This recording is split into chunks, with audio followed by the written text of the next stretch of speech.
은혜 받으신 하나님 말씀 사도행전 26장 13절에서 23절까지 말씀입니다. 왕이여 종호가 되어 길에서 보니 하늘로부터 해보다 더 밝은 빛이 나와 내 동행들을 둘러 비추는지라.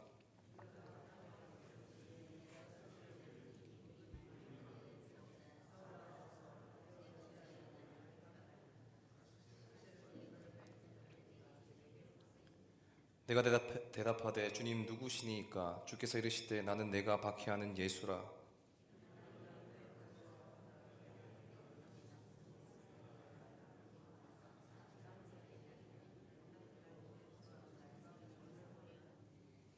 이스라엘과 이방인들에게서 내가 너를 구원하여 그들에게 보내어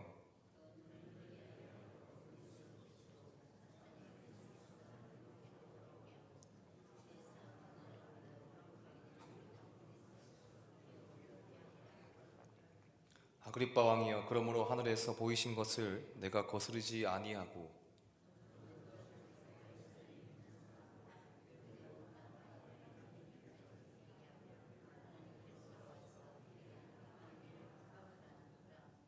유대인들이 성전에서 나를 잡아 죽이고자 하였으나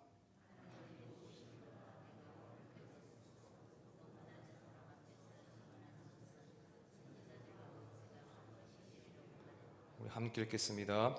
곧 그리스도가 고난을 받으실 것과 죽은 자 가운데서 먼저 다시 살아나사 이스라엘과 이방인들에게 빛을 전하리시리라. 아멘이라. 아니라. 아멘. 네, 지난주와 오늘의 본문인 이 사도행전 26장에서 바울은 이 아그리빠 왕의 요청으로 이 베소도 총독이 개최한 청문회장에서 지금 자기 변호를 하고 있는 중입니다. 바울에게 자기를 변호한다는 것은 변명하기에 급급한 게 아니라 자신이 만난 예수님을 증언하는 것이었습니다. 우리가 잘 알고 있듯이 이 바울은 청년 때 이 사울이라고 불리던 시절에 예수 그리스도를 부인하고 그분의 교회를 짓밟는 데 앞장을 섰던 사람입니다. 그렇게 했던 것은 당시에 유대교인들이 다 그렇게 했기 때문이고 유대교에서 뛰어난 청년 엘리트로서 남들보다 더욱 열심을 다한 결과였습니다. 그렇기에 사울은 이 자신의 행동에 대해서 양심의 가책을 받기는커녕 도리어 이 자부심을 느끼면서 저 나사렛 도당을 다 잡아 없애야 한다라고 생각하면서 날뛰었습니다. 오늘 본문은 그렇게 살던 이 청년 사울이 언제 어디서 어떻게 부르심을 받았는지를 잘 보여줍니다. 우리 본문 13절 14절 말씀을 우리 다시 한번 읽겠습니다. 시작. 왕이여 종호가 되어 길에서 보니 하늘로부터 해보다 더 밝은 빛이 나와 내 동행들을 둘러 비추는지라. 우리가 다 땅에 엎드러짐에 내가 소리를 들으니 히브리 말로 이르되 사울아 사울아 내가 어찌하여 나를 박해하느냐? 가시체를 뒷발질하기가 내게 고생이니라. 사도행전에는 이 사도 바울의 회심 이야기가 모두 3번 등장하는데 한 번은 실제적인 사건의 기록을, 또한 2번은 이 사도 바울 자신이 전도하는 이야기 가운데 등장합니다. 사도행전 9장에서 한 번, 그리고 22장에서 한 번, 그리고 마지막으로 오늘 본문 말씀인 사도행전 26장에서 한 번 나옵니다. 아무리 유명한 사도의 이야기라고 할지라도 어떤 이 한 사람의 회심 기사를 한 책에서 3번씩이나 동일한 내용을 기록하고 있다는 것은 이 사도행전의 저자인 누가가 이 사도 바울의 회심 기사를 통해서 무엇인가 아주 중요한 메시지를 전달하고자 했을 것이라는 생각을 자연스럽게 할 수가 있습니다. 그러니까 이 사도 바울의 이 회심 기사는 단순한 기록이 아니라 사도 바울 자신이 그리스도 예수 안에서 감당한 믿음 생활에 관한 구체적인 내용이고 바울의 가치관에 결정적인 영향을 끼친 사건입니다. 바울은 이 나사렛 예수를 따르는 무리들이 이단이라는 확신을 가지고 그를 잡아 가두고 이 죽이는데 아주 열심을 냈습니다. 7 집사 중인 한 명인 이 스데반이 설교를 한 후에도 그를 죽이는 데에도 정말 앞장섰던 사람이고 그가 죽어야 한다고 마땅히 생각했던 사람입니다. 심지어 예루살렘으로부터 200km가 넘는 이 다메섹까지 이 그리스도인들을 다 잡으러 갔죠. 그것도 자기는 바리새파이고 성전의 이 제사장들은 사두개인, 이 사두개파인데 자기 바리새파와 대적 관계에 있는 이 사도계파인 대제사장에게 가서 체포할 수 있는 권한을 받아서 저 200km 이상 떨어진 다메섹까지 잡으러 갔다는 겁니다. 얼마나 열심히 있는 사람입니까? 남들은 하지 않고 누가 시킨 것도 아닙니다. 그것도 아닌데 이렇게 열심을 가졌습니다. 그런데 그리로 가던 길에서 부활하신 예수님을 만났습니다. 흥미로운 것은 바울이 여기서 처음으로 밝히는 몇 가지 사실들이 있다는 점입니다. 하나는 본문 13절 말씀을 보니까 하늘에서 해보다 더 밝은 빛이 나왔다는 것이죠. 이때가 정오, 즉 낮 12시입니다. 낮 12시였는데 중동의 햇빛은 아주 밝고 열기가 뜨겁죠. 그런데 그렇게 밝은 해보다 더 강한 빛이 나타났다고 하니 얼마나 강한 빛이었겠습니까? 이 빛이 사도 바울을 이제 둘러 비춘 것이죠. 또 하나는 예수님께서 이 바울에게 히브리 말로 사울아 사울아 부르셨다는 겁니다. 바울은 지금 길리기아 다소에서 태어나 자란 사람이기 때문에 헬라파 유대인이라고 할 수도 있습니다. 하지만 어린 나이에 이 예루살렘으로 와서 유명한 이 선생인 가말리엘 밑에서 바리새파로 교육을 받았기 때문에 히브리파 유대인이라고도 할 수 있습니다. 그래서 빌립보서 3장 말씀을 보면 그는 자신을 가리켜서 나는 히브리인 중에 히브리인이다 라고 합니다. 즉 히브리어가 모국어라는 것이죠. 그러니까 바울에게는 원래 제일 언어가 히브리어였습니다. 예수님께서 재미있게도 바울의 제일 언어로 이야기해 주신 것이죠. 헬라어로도 하실 수 있고 라틴어로도 하실 수 있었는데 그가 제일 잘 알아들을 수 있는 히브리어로 해주셨습니다. 또 한 가지는 14절 말씀을 보면 가시체를 뒷발질한다라는 말이 등장합니다. 이 말은 그리스도 고전 문학에서 사용되던 표현입니다. 가시체라는 것은 이 끝부분에 뾰족한 금속이나 이제 뼈를 붙인 소모령 막대기를 의미합니다. 소를 몰 때 이 막대기로 모는데 그 끝에 짐승뼈나 이 쇠조각을 붙여서 소가 말을 듣지 않을 때 주인은 그 막대기로 이 소를 계속 치면서 소를 이끌어갑니다. 그래도 소가 말을 듣지 않고 오히려 뒷발질을 하면서 반항할 때가 있죠. 하지만 그렇게 하면 할수록 소는 더 심한 매를 맞습니다. 그래서 고통이 더욱 커지는 것이죠. 괜히 반항 한번 하면 더 맞고 더 괴로워진다는 겁니다. 그래서 이 소용없는 반항을 해서 상처만 받는다는 것이 가시체를 뒷발질하기가 내게 고생이다라는 말입니다. 예수님은 이 청년 사울에게 당시에 네가 어찌해서 나를 박해하느냐라는 말씀과 함께 내가 나에게 반항하면 할수록 너 자신의 고통만 더욱 심해질 것이다 라고 하신 것이죠. 네가 교회를 박해하는 것이 나를 박해하는 것인데 사실 나를 괴롭게 하는 것이 아니라 너 자신을 괴롭게 하는 것이다 라는 말씀입니다. 결국 이 표현을 통해서 바울이 좀 이야기하고 싶었던 말은 자기가 이 유대 종교에 대한 열심을, 정말 대단한 열심을 가지고 이 그리스도인들을 박해했는데 그것이 사실은 성자 하나님이신 예수 그리스도를 박해한 것이었으며, 그리고 그리스도의 부활의 복음을 통해서 이제 새 일을 하시는 하나님을 들이받았던 쓸데없는 헛고생이었다는 겁니다. 그래서 오히려 내가 더 괴로웠다, 자신이 더 괴로웠다는 것이죠.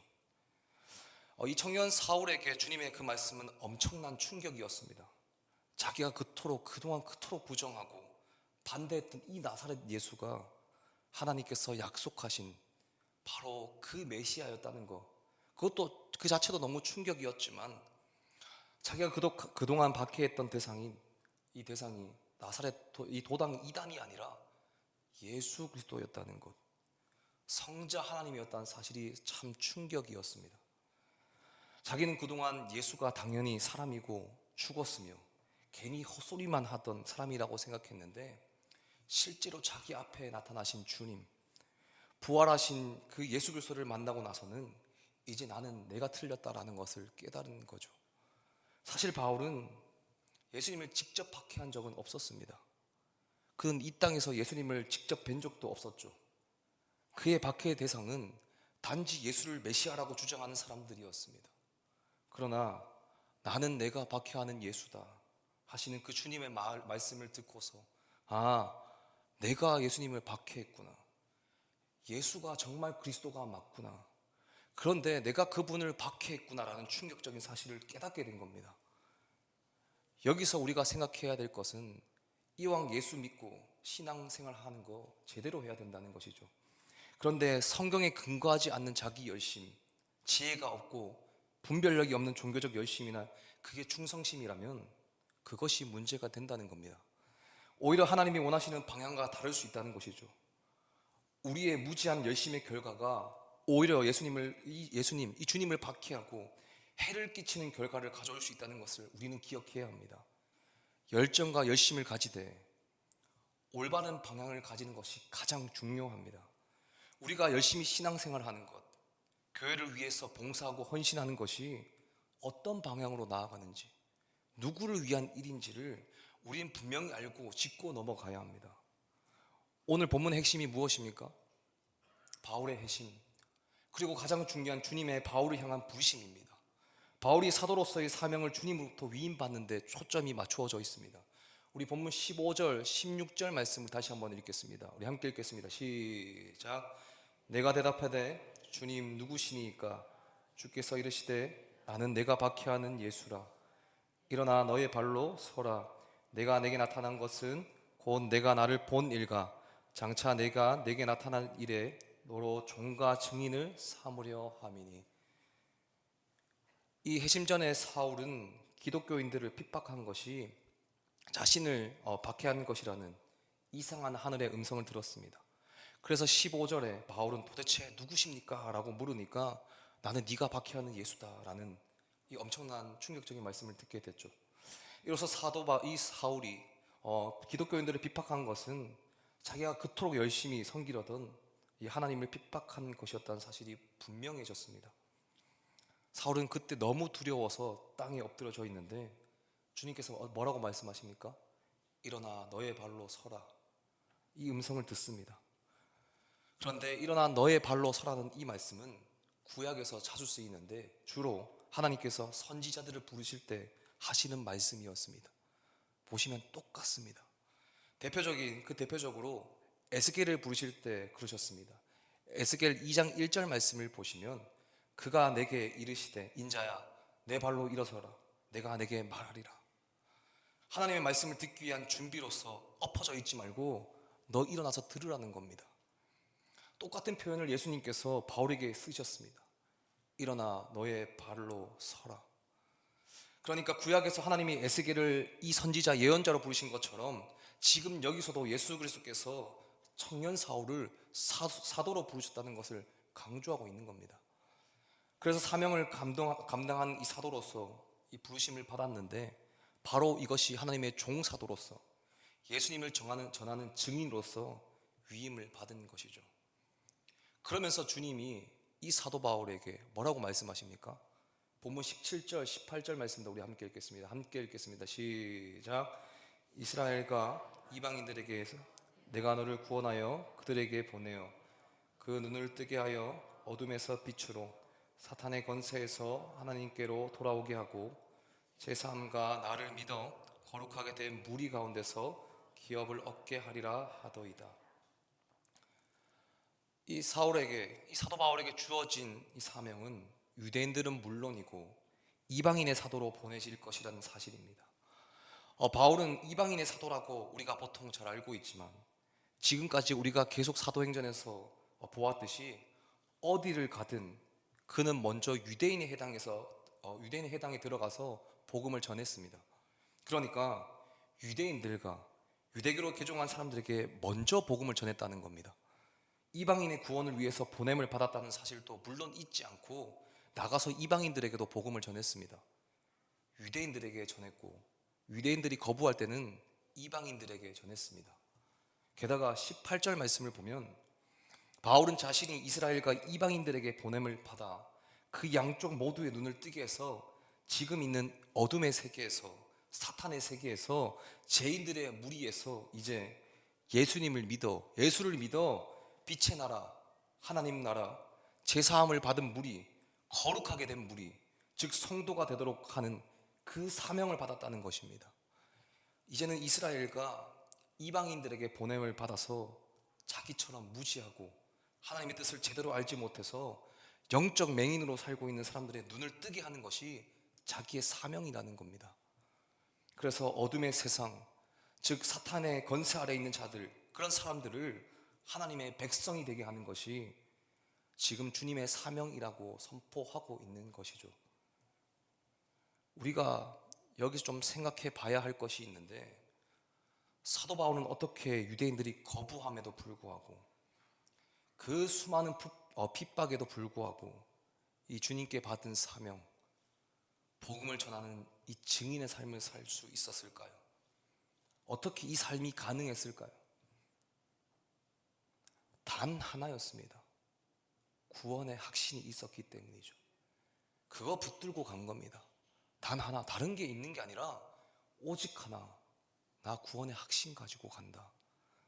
예수님께서 내 죄를 대신해서 십자가에 못 박혀 죽으시고 그 부활하심이 내가 믿어지니까, 그것에 대한 내가 강력한 확신이 있으니까 어떠한 상황에도 불구하고 복음을 전할 수 있었던 것이죠. 그렇다면 우리 스스로에게도 질문해 봐야 될 거 아닙니까? 우리는 정말 구원의 확신이 있습니까? 아니, 나는 정말 구원의 확신이 있습니까? 예수님께서 나 때문에, 더러운 허물과 죄로 죽었던 나 때문에 십자가에 못 박혀 죽으시고 3일 만에 부활하셨다는 그 사실이 정말 믿어지십니까? 내가 교회를 다니긴 다니죠. 그런데 열정이 없고 사명이 없고 한 사람을 세울 마음이 없다면 정말 내가 구원의 확신이 있는지 다시 한번 생각해 봐야 합니다. 제가 청소년부 설교 때도 정말 많이 이야기하는데, 구원의 확신이 없으면 솔직하게 신앙생활 하기 어렵습니다. 아니, 불가능하죠. 하는 척만 하는 거잖아요. 구원의 확신이 없으면 사명이 생길 수가 없습니다. 종과 증인의 삶은 당연히 살아갈 수 없는 거고요. 나 하나 살기에 바쁘지 내 옆에 있는 성도, 내 주변에 있는 영적 맹인으로 살아가는 사람을 살펴볼 수가 없습니다. 교회에 나와서 아무리 예배드려도 아무런 감흥이 없다면, 아무런 기쁨과 감사와 평안이 없다면 내가 구원의 확신이 없는 것은 아닌지, 영적인 맹인이 나는 영적인 맹인지 아닌지를 꼭 생각해보고 고민해봐야 된다는 겁니다. 신앙생활 10년, 20년, 30년 이 연수만 늘고 있는 것이 정말 중요한 게 아니라 예수님을 정말 인격적으로 만나서 이 구원의 확신을 가지는 것이 어떤 무엇보다 중요합니다. 교회를 다닌 지 10년, 20년, 30년 되어도 구원의 확신이 없는 사람들이 너무나 많습니다. 그저 종교적인 생활, 저 교회 문만 드나드는 이 생활, 구원의 확신 없이 맹목적으로 종교 생활하는 사람들이 너무나 많다는 것이죠. 기독교에서 구원의 확신을 가지는 것은 다른 그 어떤 것보다 너무 중요합니다. 그렇다면 그 구원의 확신을 가질 때 그때 어떻게 됩니까? 담대해집니다. 정체성이 정말 분명해집니다. 증인의 삶을 살게 됩니다. 사도 바울이 아그리빠 왕에서 이 앞에서 했던 말들을 보면 좀 알 수 있습니다. 우리 본문 19절 20절 말씀 함께 읽겠습니다. 함께 읽겠습니다. 시작. 아그리빠 왕이여, 그러므로 하늘에서 보이신 것을 내가 거스르지 아니하고 먼저 다메섹과 예루살렘에 있는 사람과 유대와 온 땅과 이방인에게까지 회개하고 하나님께로 돌아와서 회개에 합당한 일을 하라 전하므로. 바울은 자기가 겪은 일이 단순히 어떤 개인의 일이 아니라 하늘에서 보이신 것이라고 말합니다. 즉 하나님의 계시이기 때문에 하나님께서 알려주신 것을 자신은 거스르지 않았다고 말합니다. 그리고 자신에게 주어진 이 사명대로 자신이 만난 이 주님을 만난 다메섹은 물론 이 사도행전 우리가 잘 알고 있는 1장 8절의 말씀처럼 예루살렘과 온 유대와 사마리아와 땅끝 그 이방인들에게까지 주님의 복음을 전했다는 것이죠. 그리고 본문 19절 20절을 다시 한번 보면 유대인들이 성전에서 나를 잡아 죽이고자 했지만 나는 하나님의 도우심을 받아서 높고 낮은 모든 사람 앞에서 복음을 증언했다고 합니다. 이게 구원받은 자의 모습, 구원의 확신을 가지고 있는 자의 모습, 증인의 삶을 살아가고 있는 자의 모습이 아닌가라는 생각이 듭니다. 증인의 삶을 산다는 것은 사실 복음을 전하는 것도 너무 중요한데, 이게 정말 중요하지만 먼저 내가 하나님 앞에서 죄인이라는 것을 인정하고 회개하면서 구원의 확신을 가지는 것이 저는 가장 중요하다고 생각합니다. 사도 바울이 왜 자신이 회심한 것을 가장 먼저 이야기했겠습니까? 그리고 사도행전에서 무려 3번이나 왜 사울의 회심이 등장했겠습니까? 가장 중요하기 때문에, 구원의 확신을 가지는 것이 그 어떤 것보다 가장 중요하기 때문에 지금 강조하고 있는 겁니다. 그 구원의 확신을 가질 때, 그때 제대로 된 증인의 삶을 살 수 있게 되는 겁니다. 어떤 상황과 환경이 올지라도 나 거기에 굴복하지 않는다. 거기에 굴복하지 않고 하나님이 말씀하신 것을 선포할 수 있는 자로 살아갈 수 있게 되는 것이죠. 아무리 상황과 환경과 사람이 나를 미치도록 만들고 힘들게 만들더라도, 나를 고통스럽게 할지라도, 그게 나에게는 너무나 크게 다가오더라도, 그럼에도 불구하고 한 걸음 또 한 걸음 걸어가게 되는 것이죠. 그러면서 결국 이 구원의 확신을 가진 자가, 증인의 삶으로 살아가는 자가 선포하는 것은 단 하나인데, 바로 예수 그리스도의 십자가와 그 부활만을 이야기합니다. 우리 본문 마지막 절 23절 말씀을 우리 함께 읽겠습니다. 우리 함께 읽겠습니다. 시작. 곧 그리스도가 고난을 받으실 것과 죽은 자 가운데서 먼저 다시 살아나사 이스라엘과 이방인들에게 빛을 전하시리라 함이니이다 하니라. 결국 증인으로 사는 자가 선포하는 복음의 이 핵심은 예수 그리스도의 십자가와 부활입니다. 예수님을 인격적으로 만난 자는, 증인으로 살아가는 자는 오직 예수 그리스도의 십자가와 부활만을 전하는 삶을 살아갑니다. 사도 바울은 그가 보고 들은 것을 전달합니다. 그가 경험한 모든 그 진리의 말씀과 예수 그리스도께서 십자가에 못 박혀 죽으시고 부활하심을 하나도 남김없이 담대하게 선포합니다. 우리가 이 삶을 살아야 되죠. 우리가 이 삶을 살면서 살아가야 합니다. 우리가 만난 예수님, 내가 정말 구원의 확신을 가지고 있다면 내가 만난 예수님, 십자가에서 죽으시고 부활하신 그 예수님, 그 예수님을 영적 맹인들, 내 주변에 있는 사람들, 옆에 아직 성도가 만나지 못했다면 그 성도들에게, 이웃에게, 내 가족에게, 친구에게, 그 어떤 영역에 있어든지 우리는 그 삶을 증언하는, 하나님의 그 말씀을 대언하며 살아가야 하는 것이죠. 우리가 그 삶을 저와 우리가 좀 살기를 원합니다. 말씀을 맺겠습니다. 사도 바울이 어떤 상황과 환경에도 불구하고 담대하게 이 복음을 선포할 수 있었던 것은 자기 정체성이 분명했기 때문입니다. 이제 내가 사는 게 아니라 내 안에 계시는 분, 오직 나는 예수로 산다. 그런 자기 정체성, 원래는 내 가치관이 가장 우선이었지만 이젠 나의 가치관이 중요한 게 아니라 예수의 가치관, 그 예수 중심으로 살아가는 겁니다. 그 자기 정체성이 분명한 게 사도 바울이었습니다.